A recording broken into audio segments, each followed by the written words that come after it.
Jim Shirk, and I am a retired airline pilot flying for TWA and American for 36 years. My wife Terry and I own the Island Waters. It's the latest chapter in a lifetime spent on the water. The thing that makes this boat different and perhaps unique is that we don't intend it for our own personal use particularly. It's more here to allow people from the mainland to experience life on the water. We have a friend here, Rick, who's a partner and co-founder of Recovery at Sea, and he brought to our attention the existence of this boat, and knowing it to be available, we bought it so that it could be used for these purposes. My name is Rick Werdy, and as of 2011, I've been building boats for 40 years. I started at Terminal Island, right across the street here at a company called Challenger Yachts. I served an apprenticeship when I was 15 and a half years old. I've always specialized in major refits, which is taking a boat from a very, very rough state or state of needing a lot of repair. And customers and people have found me and kind of carved out a niche for taking on projects of pretty substantial size where people didn't see the value in something and turning it into something pretty amazing.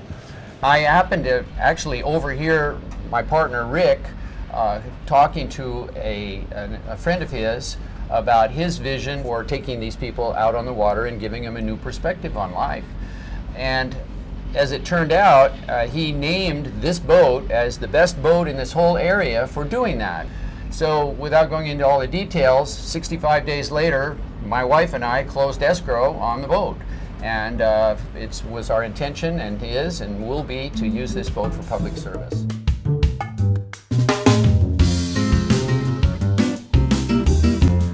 Recovery at Sea is a venture to create an atmosphere of recovery. We're recovering the spirit of the boat, and we hope to recover the spirit in people and give them purpose, teamwork, and a sharing of a common experience that hopefully will change their lives and bring them to experience something they have never experienced, nor they may have never imagined. So in doing so, we hope to touch people, and may the word go out and they share it with other people, and more people will continue to come, and maybe this will be the first vessel of many. We're also trying to offer a work rehabilitation program that people can come and learn a trade and find something to do that is really not offered in any school or college, or any training program does not exist today to train you in the maritime repair world. So we're hoping to offer a program to train people how to work on boats, how to paint them, how to run them, how to refit them, how to do electrical work. The majority of the guys that are working on the boat are in recovery. And you know, once you have a job and a purpose and something to do every day and be around a bunch of good people, it becomes much more attractive than the alternative. You want to be here. You want to be a part of it. You don't want to miss anything. You don't want to miss another day. There's so many. I got so many lost days. I lost a lot of days.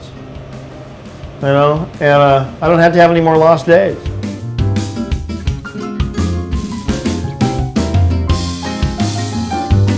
It's an 82-foot steel boat. It has a twin 170 horsepower Caterpillar diesels in it, and 2 Caterpillar generators. The engines reportedly burn about 1 gallon per mile per engine. In today's prices, it probably costs a little over $20,000 to fill it up, so it's going to hurt at the pump. It has about an 8,000 mile range under power. We could go from here to Singapore almost non-stop. There's actually 2-inch thick teak under the main salon floor that somebody had put plywood over and covered up with carpet. We cut the pass through because there used to be you could pass a couple plates through. There's about a 10 by 12 little opening.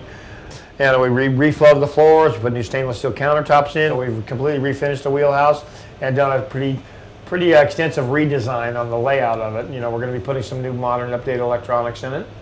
Over the last couple of weeks, we've pretty much rebolted all the big, they're big cap rails, they're big solid pieces of teak, which in this world, 8-quarter teak is running about $28 a foot. It's like gold. It's very, very hard to find, and the teak forests have been pretty depleted, so it's a pretty rare commodity. All the doors on the vessel, there's I think 9 of them, were very, very cracked and delaminated, and they were pretty much coming apart. And they too are also solid 2-inch thick solid teak.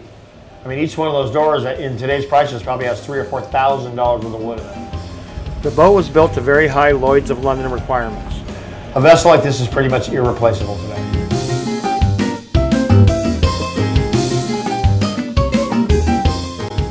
It's kind of like a little movie star boat, if you will. It was purchased and built for a very wealthy man named Gurney Munn II. He was from Palm Beach, Florida, and his clan included the Astors and the Vanderbilts and all the best names in our nation's history, if you will, and the richest people. And so he had this boat built in northern England, right up near the border of Scotland and England on the North Sea. After the Munn family owned it, it passed into the hands of William Ruger of Ruger Firearms, and he used it for cruising around. We've heard that the boat's been around the world 3 times. Can't guarantee that, but we know it's also been down to the tip of South America, into Antarctica, up the west coast to British Columbia, because the third owner was the owner who started Jack in the Box. And he gave the use of the boat to Scripps Oceanography down in San Diego. And they used it as a research vessel then up and down the coast. And then the fourth owner, the one preceding us, had owned the boat for 23 or 25 years. They were the Donaldson family, but they would be better known as the house band for Dick Clark, the Robs. And then they went on to form Cherokee Studios, which is a very famous recording studio here in Los Angeles for many, many years. And from their hands, it passed into Terry's and my hands, and here we are.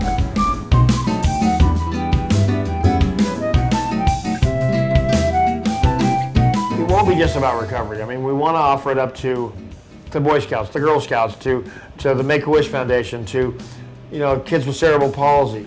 I mean, you know, Dan Hernandez and his Fishing with Kids. It's also about people who have just had hardship. You know, that somebody who's having a hard time in their life needs to know that there's somebody out there that'll help them, no matter what. You know, and if you can pay, you can pay. If you can't, it's okay too. You know, I mean, that's what it's all about. You know, I guess that's something you get as you get a little older. You know, that you get to give back, and it's a great thing to be able to do. So that's really what the long-term goal is. The challenge we have today. I mean, it's been a great ride so far. We've got a lot done since May 1st, and we hope to be on target. We would like to see the boat leave the dock virtually every day. In the Recovery at Sea, we anticipate that we're going to receive donations of boats, and those boats need to be fixed up before they can be sold, and then generate the funds to support this free service that we're going to be providing to the children and the veterans and etc. So it's kind of a two-prong effort. It's both used for excursions as well as a school, if you will, for some people to actually acquire life skills. So it's our ambition to create a template here and then move it. Leave the boat here in Los Angeles, but get another boat / ship in San Francisco, another one in San Diego, and one in Seattle, and then you can go to Houston and New Orleans and all around the coast of America. You can put this program, if you will, and then you can go across the ocean. So we really are excited about the idea of being able to perfect the idea here and then take it abroad. Everybody has a moment of clarity that changes their life and gives them direction. Some of us get it sooner, some of us get it later. But it's not to say that you won't get it. You know, and so I really hope that what this offers is someone's moment of clarity. That when they step on the boat, they see something they've never seen, they experience something they've never experienced, and they get to take it and go share it with somebody else and pay it forward. I would say that if people could possibly find a way to help us make this happen, go to our website. There's means there to sign up for some sort of a donation.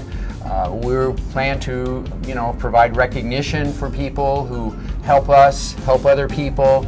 If people, our viewers and people who hear about us, if they could just pitch in a little bit, then we can really make this happen. And if we can make it happen in Los Angeles, we can make it happen a lot of other places. So I encourage people to figure out if they can help us, and if they possibly can, do so, because it'll have a great deal of effect.